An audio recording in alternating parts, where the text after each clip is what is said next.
Hi everyone, thank you very much for joining me today. I'm going to go through how to configure a new wireless LAN on a wireless LAN controller, and then we're going to set that up for appreciated key authentication using WPA2. So in my previous video I showed you how to set up the controller and all the network side of things. That was on part 1.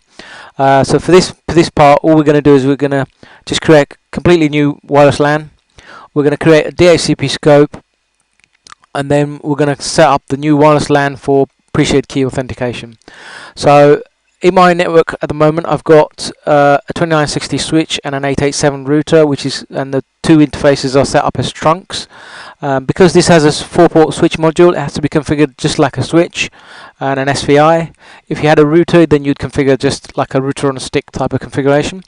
But that's all already set up, so all I need to do is create the new VLANs on the 887 and on the 2960, and then create the SVI on that.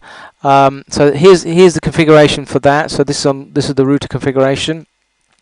I've got some NATing going on here, but that's because because I need to get internet connection. So I'll just take that and I put that into the router. Okay. Yeah, so that's my VLAN up and running.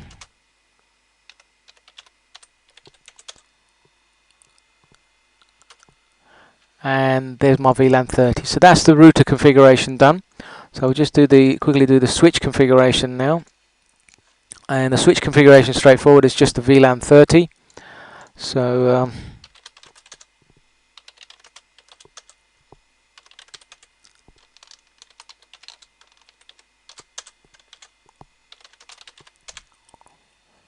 there we go. So there's your VLAN 30 all set up. So that's the router and the switch all set up. This is already set up as a trunk between the switch and the controller. So we'll now go ahead and do the controller configuration. So I've bottomed this out into 3 steps, so all the parameters have been configured and ready to go. So for step 1, we're going to create a dynamic interface. So in order to create a wireless LAN on the controller, the first step is to create a dynamic interface. And this dynamic interface has to be in the same VLAN as the one we're creating, which is VLAN 30. And then we have to give it an IP address, which is in that VLAN also. So I've set up all the things, and my DHCP server is on the wireless LAN controller, so I've got to make sure that it's aware of that. Okay, so let's go ahead and do that. So this is my controller here. So if we look at the wireless LANs, I've got 2 wireless LANs at the moment. So the first thing is to do is the dynamic interface. You go into the controller settings, go into interfaces, and here you can create your dynamic interface. So if we click on new, and the interface name is WLAN PSK, and the VLAN identifier is 30. We click on apply. So it goes into the next stage of the configuration. So here we're going to use port 1 because I've already got that set up for port 1. The VLAN identifier is 30 already, and then here the IP address we're going to give it 30.1.1.100. The net mask is 255. Oops, sorry. Let's get that right. And the gateway is 30.1.1, which is the 887 router. Here you need to set up the primary DHCP server. So the DHCP server is the controller itself, which is the AP manager interface, and that's 10.1.1.100. Okay, so once that's done, you click on apply and acknowledge that. And there we go. So there's your WLAN. One thing it does do, it shows as disabled on here. That's the dynamic AP management. Sometimes it's a little bit confusing. Don't get confused. That's the dynamic AP management, not the interface itself. So that interface is now up and running, and it's ready to go.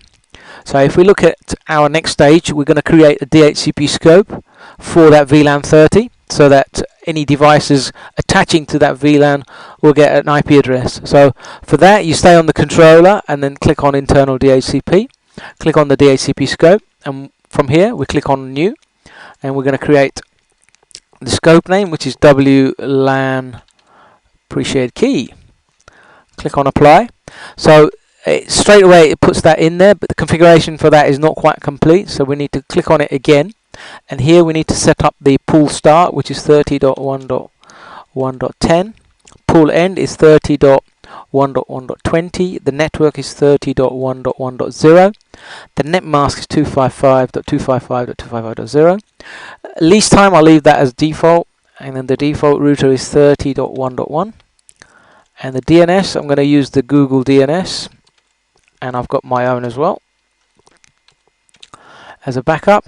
So that's pretty much set up the DHCP scope, and the last step is to change that to enabled and click on apply. So there's our DHCP scope set up. We've got the dynamic interface set up. We now need to set up the new wireless LAN. So you go to click the wireless LAN, and from here click create new, and for the type it's going to be a wireless LAN. So profile name, we'll give it WLAN PSK. SSID, I'm going to keep that the same. And the ID, I mean, you know, the controller adds that on there. Is basically differentiating all the different wireless LANs. So I've got two already. This is my third one. I'm going to leave that as it is and default. Click on apply. So it moves you on to the next menu. So in order to enable the wireless LAN, you need to click here. As soon as I click that, and we apply that, you'll see that the wireless LAN actually comes in. But let's just so you click on enable, and then before you apply that, you need to make sure that you assign this to the dynamic interface. So here, where it says interface group, you need to say that it's part of that WLAN PSK, so which is VLAN 30. Once that's done, we just click on apply, and then we should see that wireless LAN pop in. There we go. It's just popped in. It's got a little X on there because it's not. We haven't set up all the security yet, so we just need to do that next. Okay, so from that, so we now move on to the final stage, which is to actually configure the pre-shared key authentication. So from here, still staying on the wireless LAN, you go into the security. It's already set up for WPA2, and you need to make sure the WPA2 policy is clicked, and then you've got AES encryption. Last thing to do is change that to pre-shared key, and then put a password on there. So we're going to use CISCO12345. We click on apply and say OK to that, and that's it. So we should be ready to go. So next stage is to test the connection.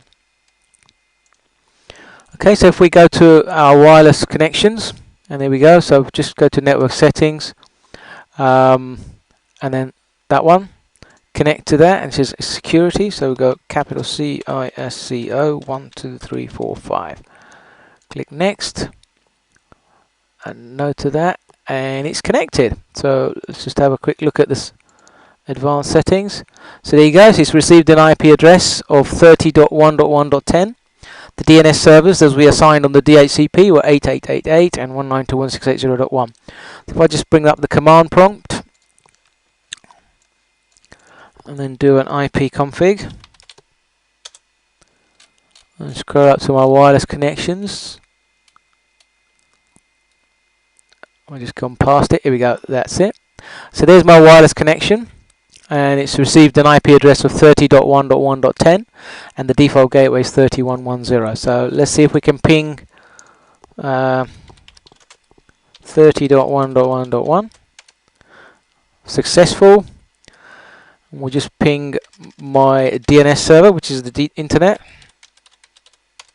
That's working perfectly, and we should be able to get some internet connections now. So let's just get that to Yahoo.